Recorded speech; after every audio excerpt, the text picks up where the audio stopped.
It was a Sunday morning. Soft light on the floorboards. The kind that makes you think the world is still gentle. Then my phone buzzed. Dad, I'm pregnant. My thumb hovered over the screen. Not out of rage. Out of something heavier. Displacement. Have you ever built your life around someone, only to realize they had already built theirs without you? I didn't ask when. Didn't ask how. I just replied, "Are you okay?" She said, "I'm great. We are great." We. That word didn't sit right. It rolled around like a marble in an empty drawer. Out of reflex, I opened Instagram. I wish I hadn't. There she was, my daughter. Arms around a man I had never met. Expensive chain, sleeveless hoodie, soft smirk. Caption: "So excited to start this journey with you." In the comments: "You two are going to be amazing parents. Couldn't be happier for you both." Both. But I wasn't part of that pairing. Just a background character in a story I once carried on my shoulders. I closed the app, leaned back in my chair, felt the ache of being proud and irrelevant at the same time. I whispered aloud, not to her, not to anyone, just to the quiet kitchen walls that had once echoed with her laughter. Who exactly is the father of this child? No one answered. But I already knew this wasn't about biology. It was about replacement. Legacy traded for novelty. She had written me out of her future, not with cruelty, but with ease. And that kind of forgetting? That stings deeper than betrayal. This wasn't the end of anything. It was the start of something else. I didn't call. Didn't text again. Didn't ask who the man was, or why I had to find out like that. I just walked into a gift shop the next afternoon. The kind with too many candles and classical music playing in the background. The same place I once bought her mother an anniversary frame. This time, I asked for a basket. Something neat. Neutral. Wrapped in white ribbon. "Who's it for?" the shopkeeper smiled. "Someone stepping into new responsibilities," I replied. She nodded like she understood.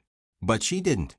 Inside the basket, organic baby lotion, a silver rattle, a dad fuel mug, and a handwritten card that simply said, "Congratulations on your new responsibility." I asked them to deliver it to his office. Address courtesy of a business tag on the Instagram post. He works in digital media. Just started, apparently. Still posts gym selfies with captions like "Let's eat the week." A future built on hashtags and filtered ambition. I left the store and walked home. Didn't feel triumphant. Didn't feel petty. Just measured. Have you ever realized you were mourning someone who's still alive? Because that's what this felt like. Not anger. Not revenge. But a quiet burial of the man I used to be in her life. 3 days later, I received a text from an unknown number. "Hey, Mr. Walker. Thanks for the gift. I guess. Just trying to figure things out with her, you know." That told me everything I needed. Trying to figure things out. The man in the photo, the one who smiled like the future was his, didn't even know where he stood. But I did. I wasn't standing at all. I had been dismissed. Replaced without notice. With someone who hadn't even earned the place he now held. I didn't respond. I just took a screenshot of the message. Labeled it in a folder called Perspective. Not to use. Just to remember. Because some betrayals don't need justice. They need acknowledgement. There's a kind of silence that doesn't hum, it presses. That's what my house felt like. Like a museum where love used to live. I didn't touch her old room. Didn't touch the photos. But I did open a drawer I hadn't looked at in years.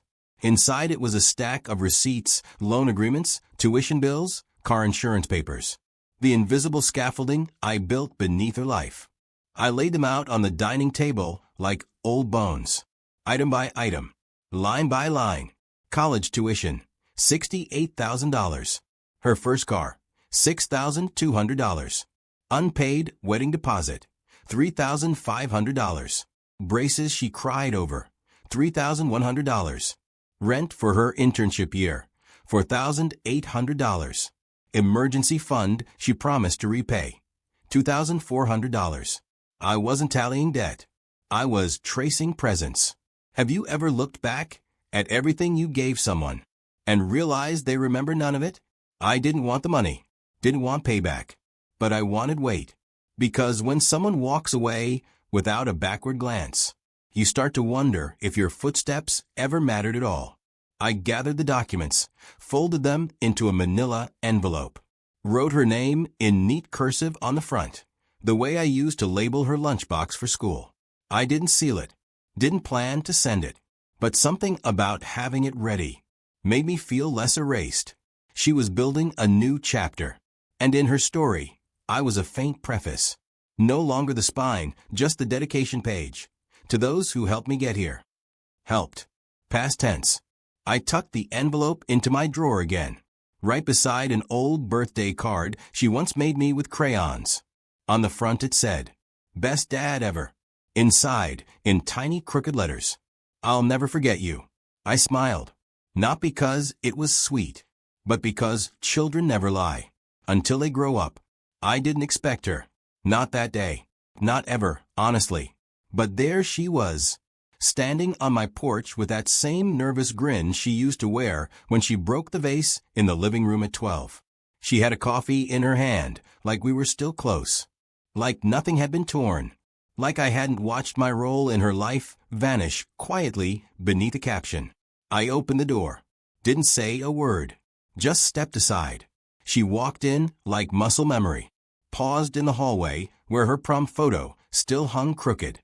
The house hadn't changed. But we had. She sat at the kitchen table. I poured us water.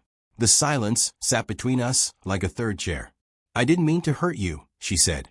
"That's what people say when they already have. I didn't know how to tell you. I thought you'd be disappointed." Disappointment wasn't the word. I wasn't disappointed. I was forgotten. "Are you happy?" I asked. She blinked. "I think so." I nodded. Then she asked the question I had waited for. "Did you send that basket?" I didn't deny it. Just said, "Did he like it?" She didn't laugh. Didn't scold. She just looked down. "He said you scared him." Good. He should be scared. Not of me, but of the weight he's about to carry. Without the history, the memories, the sleepless nights I gave her. I slid the manila envelope across the table. She stared at it like it might bite. "What's this?" "Not a bill," I said. "Just a reminder." She opened it, eyes scanning the numbers, fingers pausing at each moment she forgot had ever cost someone something. Her mouth opened. No sound came out. "It's not the money," I said gently. "It's the moments." She looked up at me, and for the first time in years, her eyes filled with something other than pride. It was recognition, the kind that comes too late. She left with the envelope. Didn't say thank you. Didn't say sorry. But she looked back at the door before it closed. That was new. A week passed. No text. No call. But a tagged notification lit up my phone late one evening.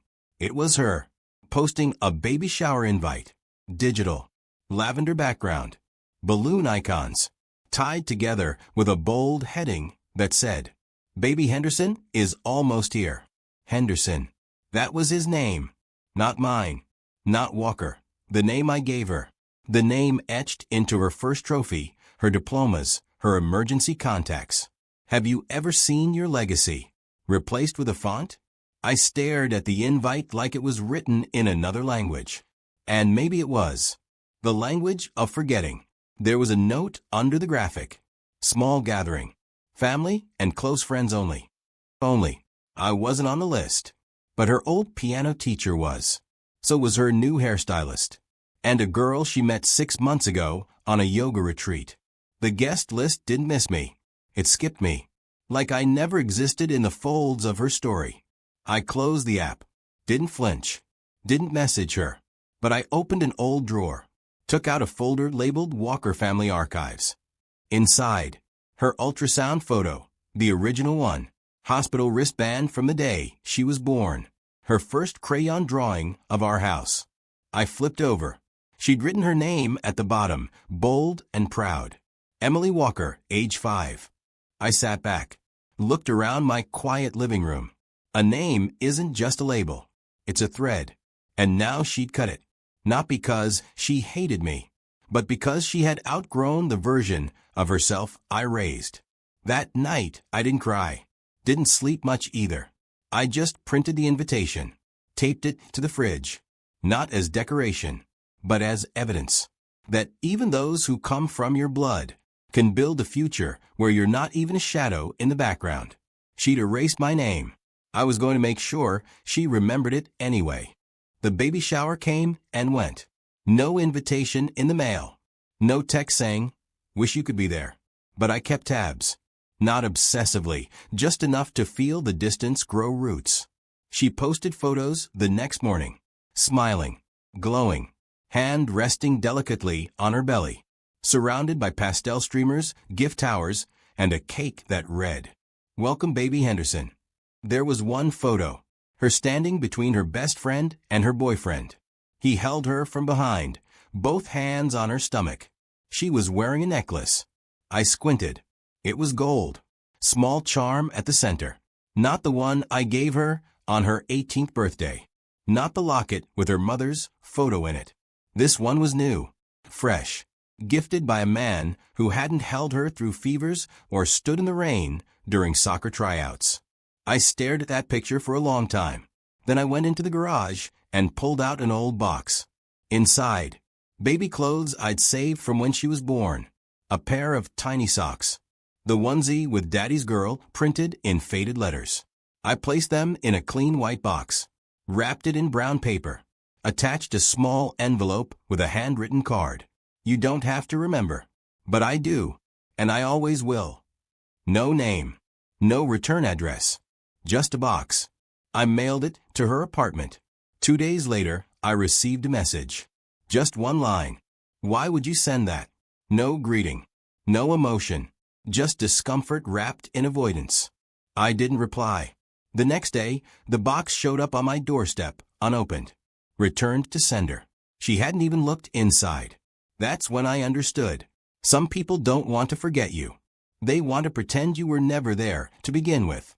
And when that truth sinks in, you stop asking for a seat at the table. You start building a new one. One where your name still means something. I sat at my desk the next morning and opened my old notebook. The one where I used to jot down dreams for her, college goals, wedding ideas, plans for a backyard renovation that would someday become a play area for her kids. Those pages were yellow now, but still full of me. I flipped to the last blank sheet, drew a line across the center. On the left, I wrote what I gave. On the right, what she took. It wasn't material. It was space. Room in my life I carved out for her. Vacations I never took so she could go to summer camp. Clothes I wore thin so she could have new ones. Dreams I delayed so she could chase hers without weight. Have you ever realized someone grew because you kept shrinking? That morning, I wrote a new will. Not out of anger, out of peace. The house? Going to my godson, who checks on me twice a week. The savings? Split between a scholarship fund and a neighbor's kid who wants to be a pilot. The photo albums? To the local library's family archive. And the box of baby things? I sealed it again. This time with a note. I carried these memories alone long enough. Now, they belong to the past. I didn't send it. I buried it. Literally. Under the magnolia tree her mother planted. Not in bitterness, but in closure. Some roots need pruning. And some stories aren't meant to be chased. That evening, as the sun dipped low, I sat on the porch. A cup of tea in one hand, stillness in the other. I watched the wind dance through the branches, carrying no name, no claim, just movement. I had spent too long being a sentence in someone else's story, hoping for a comma. But now I'd written my own full stop. And it was quiet, but strong. It's been 6 months. I haven't heard from her. No baby photo. No call. Not even a forwarded email from someone who heard she'd given birth. Silence. But silence doesn't ache like it used to. It just confirms. A few days ago, I received a letter. A formal-looking envelope with her handwriting on it. Inside, a typed birth announcement. We are thrilled to welcome Lucas James Henderson into the world. 8 pounds, 1 ounce. Born under soft lighting and curated playlists, I imagine. And beneath it, no mention of me. No Grandpa Ray. No acknowledgement that my blood runs through that child, too. Just one signature. Emily and Daniel. Two names that once meant something. Now, just a closing line to a story I no longer belong to. So I did one last thing. I took the envelope, the printed announcement, and walked to the fireplace. Lit a match. Watched the flame catch the edge of the page. Watched it curl. Not out of anger. Not out of vengeance. But to mark an ending. Because sometimes the truest justice is deciding where your presence ends and your peace begins. I updated my records. Removed her as my emergency contact. Took her name off the family medical plan. Redirected her birthday reminders to archive. I didn't delete her. I just stopped chasing the version of her that stopped seeing me. Last week, the neighbor's boy, Max, came by. He's 9. Lost a tooth and wanted to show someone. I showed him how to fold paper airplanes instead. We sat on the porch, tossing them into the wind. He laughed. And for the first time in a long time, I did too. Legacy isn't about who carries your name. It's about who remembers your presence. My daughter may never say my name again, but somewhere beneath the magnolia tree, the roots know. And in that little boy's laugh, I felt something live on. I didn't lose a child. I reclaimed myself.